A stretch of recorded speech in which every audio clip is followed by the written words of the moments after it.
Risk is a combination of the probability of a certain harm resulting from a hazard and the severity of that harm. So we need to estimate how likely it is that the harm occurs and in some way rate the severity of different types of harm.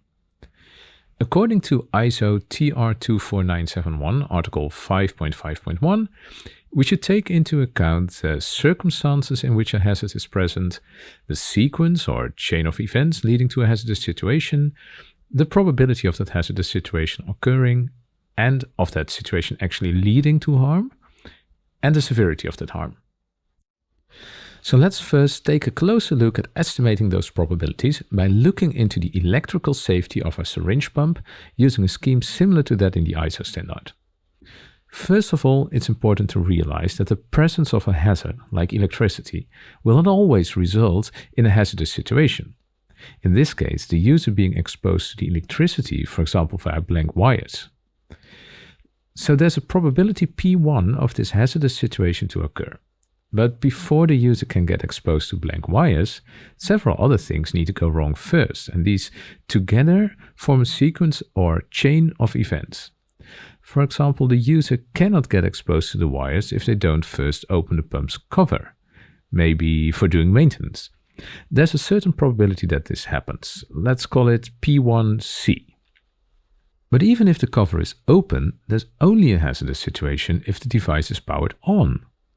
Most people doing maintenance will remember to first power off the device. So let's say there's a probability of P1B that the device is powered on when the cover is opened. Then, there still is only a risk if the wire installation for some reason was damaged and came off due to the heating or aging or due to some damaging the wire during a previous maintenance action. Let's call that probability P1A.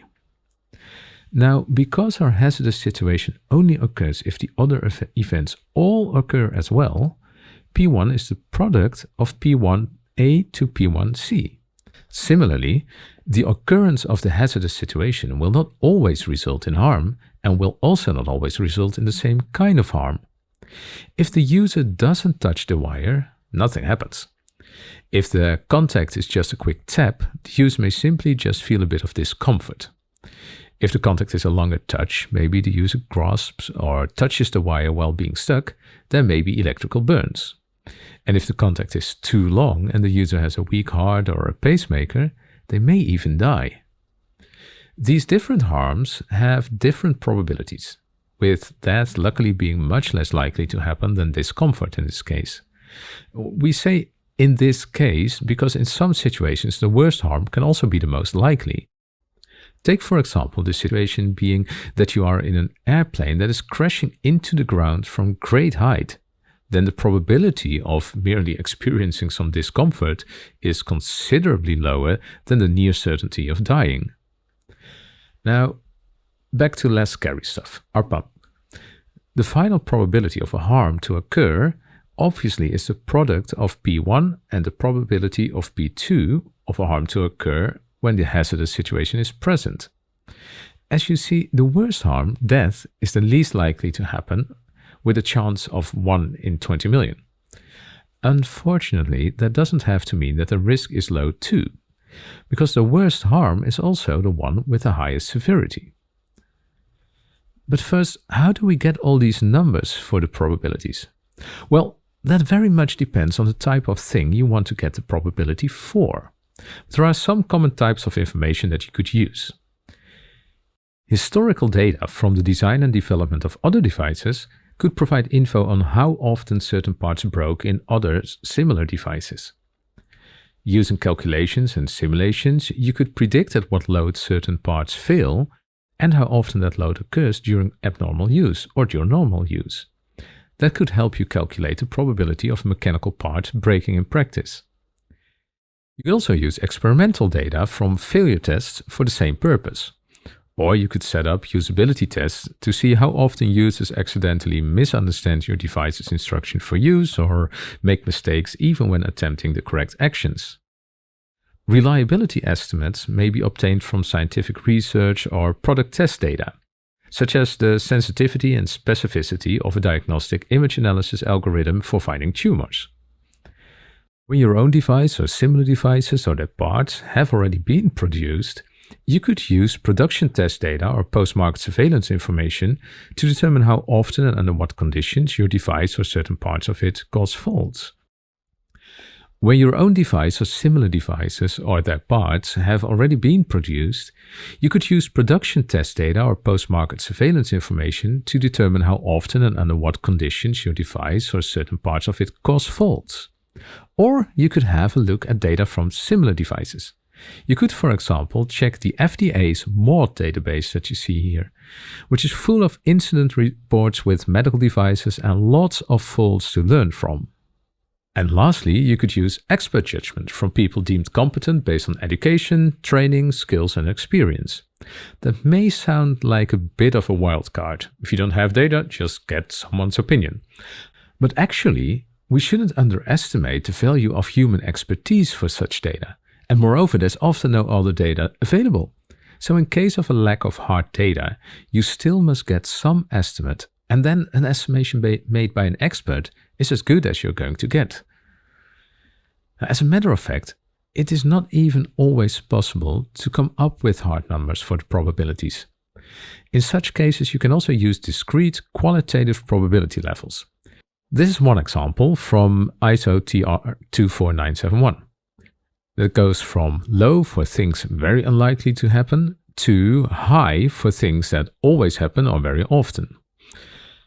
And there's even a mixed version, like this one, with semi-quantitative levels where you infer quantitative probability ranges from terms like improbable, occasional, and frequent. Now, once you have the probabilities for all the hazardous situations and harms, the other thing you need to determine is the severity of each harm. This is less of a numerical thing, because in what units and numbers would you express the severity of a harm?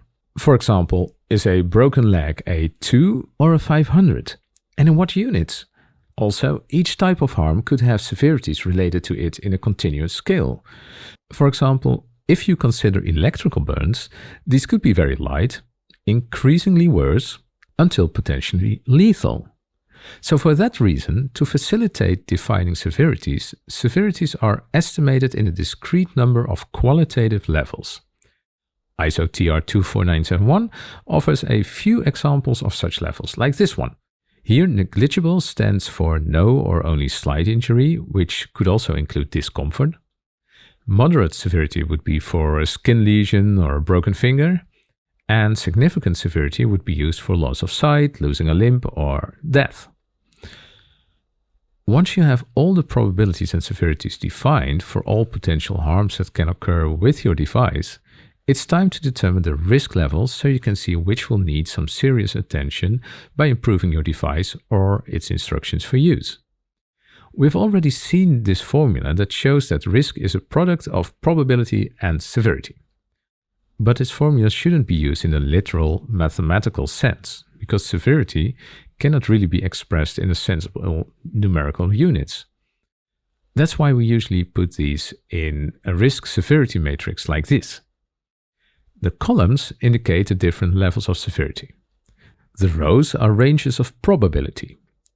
Now, if we take, for example, the risk determined for the 3 harms that can result from the electricity hazard in a syringe pump, we could place them in a matrix like this. And then, in this matrix, you could indicate with colors what risks, so what combinations of probability and severity, you find acceptable. Because something not happening often and having limited consequences is probably acceptable. But something with the same probability and serious consequences should better be taken care of. Now, lastly, if the probability of any harm cannot be estimated, you should evaluate the risk on the basis of the severity alone and try to prevent any harm of high enough level to the best extent possible. After all, that's what it's all about, right? Avoiding anyone from getting hurt.